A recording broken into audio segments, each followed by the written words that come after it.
तेनालीराम की कहानी, उबासी की सजा। एक दिन तेनालीराम को रानी तिरुमाला ने संदेश भिजवाया कि वह बड़ी मुश्किल में है और उनसे मिलना चाहती है। रानी का संदेश पाकर तेनालीराम तुरंत रानी से मिलने पहुंच गए। तेनालीराम ने कहा, रानी जी, आपने इस सेवक को कैसे याद किया?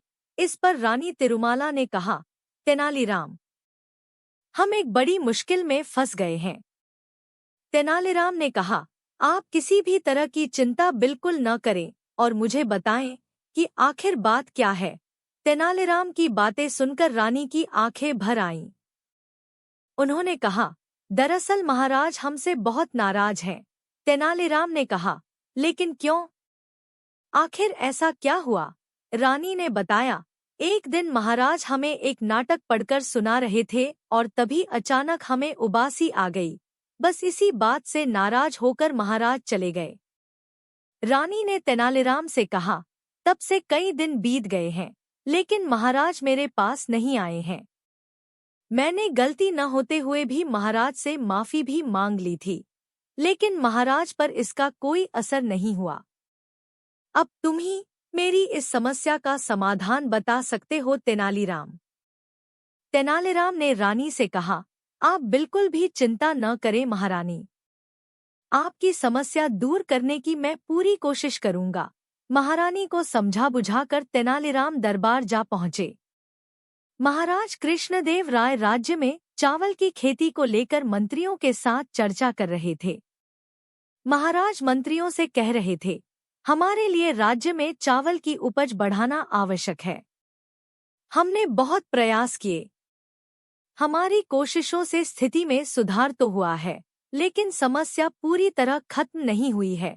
तभी अचानक तेनालीराम ने चावल के बीजों में से एक एक बीज उठाकर कहा, महाराज अगर इस किस्म का बीज बोया जाए तो इस साल उपज कई गुना बढ़ सकती है।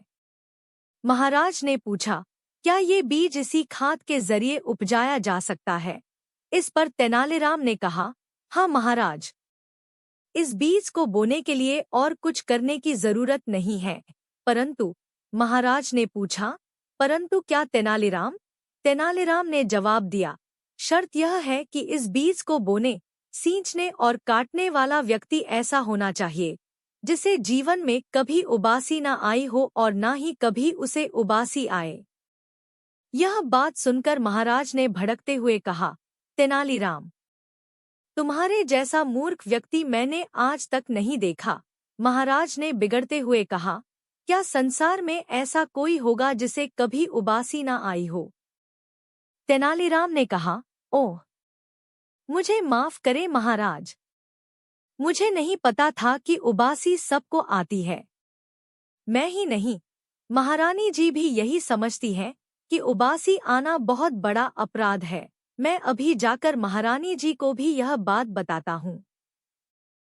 तेनालीराम की बात सुनकर पूरी बात महाराज की समझ में आ गई। वे समझ गए कि तेनालीराम ने यह बात उन्हें सही रास्ता दिखाने के लिए कही थी। उन्होंने कहा, मैं खुद जाकर यह बात महारानी को बता दूंगा।